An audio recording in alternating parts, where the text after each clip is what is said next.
അസ്സലാമലൈക്കും, welcome back. പുറം ഭാഗം നല്ല ക്രിസ്പിയും ഉൾഭാഗം നല്ല സോഫ്റ്റി ആയിട്ടുള്ള നമ്മുടെ കയ്യിൽ എപ്പോഴും ഇവിടെ ചേരി വെച്ചിട്ടുള്ള ഒരു ഈസി ടേസ്റ്റി ആയിട്ടുള്ള നല്ല ഹെൽത്തി ആയിട്ടുള്ള ഒരു പലഹാരത്തിൻ്റെ റെസിപ്പി ആയിട്ടാണ് ഇന്ന് വന്നിട്ടുള്ളത്. അപ്പോൾ നമുക്ക് വീഡിയോയിലേക്ക് പോവാം. വീഡിയോ ഒന്ന് കണ്ടു നോക്കാം. അപ്പോൾ ഇതിന് വേണ്ടിയിട്ട് ഞാൻ ചൂടായിട്ടുള്ള പാനിലോട്ട് ഒരു 2 ടേബിൾ സ്പൂൺ വെളിച്ചെണ്ണ ഒഴിച്ച് കൊടുക്കുന്നുണ്ട്.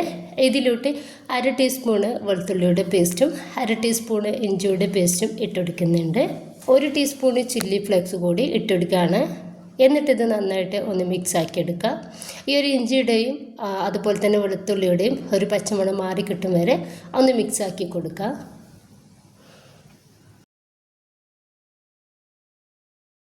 ഇതിലോട്ട് 1 കപ്പ് വെള്ളമാണ് ഒഴിച്ചു കൊടുക്കുന്നത്.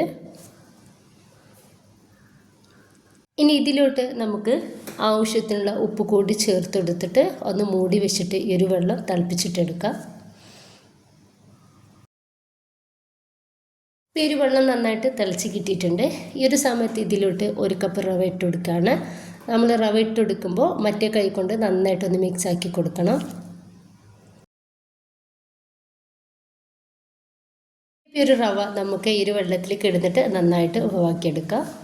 ചെറിയ തീയിലിട്ടിട്ട് വേണം ഈ ഒരു ടൈമിലൊക്കെ നമ്മൾ ഇതൊന്ന് റെഡിയാക്കി എടുക്കാൻ വേണ്ടിയിട്ട്. ഈ റവ ഒന്ന് വേവായിട്ടുണ്ട്. ഇനി ചൂടോടെ തന്നെ നമുക്കിത് വേറൊരു പാത്രത്തിലേക്ക് മാറ്റി കൊടുക്കാം.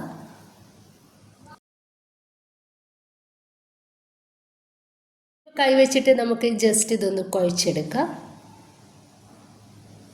ഇത് നന്നായിട്ടൊന്ന് കുഴച്ചെടുത്തിട്ടുണ്ട്. ഈ ഒരു സമയത്ത് ഞാനിത് ഒരു ഉരുളക്കിഴങ്ങ് ഇതുപോലെ ഗ്രേറ്റ് ചെയ്തിട്ട് വെള്ളത്തിലിട്ടിട്ട് ആ ഒരു കറക്ക് ഒഴിവാക്കിയിട്ട് നന്നായിട്ട് വെള്ളമൊക്കെ ഒഴിവാക്കി എടുത്തിട്ടുള്ളതാണ്. ഇത് നന്നായിട്ട് ഡ്രൈ ആയിട്ട് വേണം നമ്മളിതിലേക്ക് ഇട്ട് കൊടുക്കാൻ വേണ്ടിയിട്ട്. തീരും വെള്ളം ഉണ്ടാവാൻ വേണ്ടിയിട്ട് പാടില്ല കേട്ടോ. അപ്പോൾ അതാ ഇനിയിപ്പോൾ ഇതിലോട്ട് കുറച്ച് മല്ലിയുടെ ഇല കൂടി ചേർക്കുന്നുണ്ട്. എന്നിട്ട് ഒന്നുകൂടി കൈ വെച്ചിട്ട് നന്നായിട്ടൊന്ന് കുഴച്ചെടുക്കുക. ഇതൊന്ന് നമുക്കൊന്ന് ജസ്റ്റ് ഒരു ഡോ ആക്കി എടുത്താൽ മാത്രം മതി. ഇതുപോലെ ഒന്ന് റെഡിയാക്കി എടുത്തിട്ടുണ്ട്. ഇനിയിപ്പോൾ ഓരോന്നും ഇതിൽ നിന്ന് ചെറിയ ബോൾസുകളാക്കി എടുത്തിട്ട് ഇതുപോലെ നീളങ്കത്തിൽ ഒന്ന് റെഡിയാക്കി എടുക്കുക. മുഴുവനായിട്ട് തന്നെ ഞാൻ ഇതുപോലെ ഒന്ന് റെഡിയാക്കി എടുത്തിട്ടുണ്ട്. എന്നിട്ട് ഇതുപോലെ ചെരിച്ചിട്ട് നമുക്ക് ഇതൊന്ന് ചെറുതാക്കിയിട്ട് കട്ടാക്കി എടുക്കാം. ഈ ഒരു രീതിയിൽ കട്ട് ചെയ്തിട്ട് എടുക്കാവുന്നതാണ്.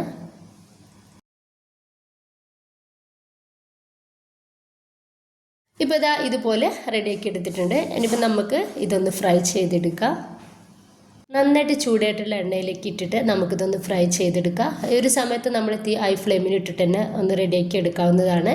കാരണം നമ്മുടെ റവ ഒക്കെ ഒന്ന് വേവായതാണ്. അപ്പോൾ ഇത് വേവാവാനൊന്നുമില്ല, ജസ്റ്റ് ഒന്ന് ഫ്രൈ ആയി കിട്ടിയാൽ മാത്രം മതി. അപ്പോൾ ഇതാ ഏകദേശം നമ്മുടെ ഈ ഒരു സ്നാക്സ് ഒന്ന് റെഡി ആയിട്ടുണ്ട്. ഒന്നും കൂടിയും ഒരു നല്ലൊരു കളറാവുന്നത് വരെ നമുക്കിതൊന്ന് ഫ്രൈ ആക്കി എടുക്കാവുന്നതാണ്. ഇപ്പോൾ നല്ലൊരു ഗോൾഡൻ കളർ ആയിട്ടുണ്ട്. ഈ ഒരു സമയത്ത് നമുക്കിത് എണ്ണയിൽ നിന്നും എടുത്തു മാറ്റാം.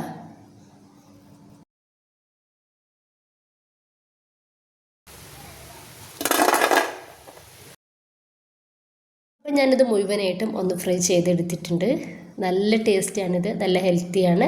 അപ്പോൾ റവ വെച്ചിട്ടായതുകൊണ്ടിട്ട് തന്നെ ഭയങ്കര ടേസ്റ്റുള്ള സ്നാക്സ് തന്നെയാണ് ഇട്ടത്. അപ്പോൾ നമ്മുടെ കയ്യിൽ എപ്പോഴും ഉള്ള ചേരുവ മാത്രം മതി. ഇതിന് എല്ലാവരും ട്രൈ ചെയ്ത് നോക്കുക. ഇഷ്ടമായിട്ട് നിങ്ങളുടെ എല്ലാ സപ്പോർട്ടും ഉണ്ടാവുക. ലൈക്ക് ചെയ്യാനും സബ്സ്ക്രൈബ് ചെയ്യാനും കമൻറ്റ് ചെയ്യാനൊന്നും മറക്കണ്ട. ഇൻഷാ അല്ലാഹ്. ഓക്കെ.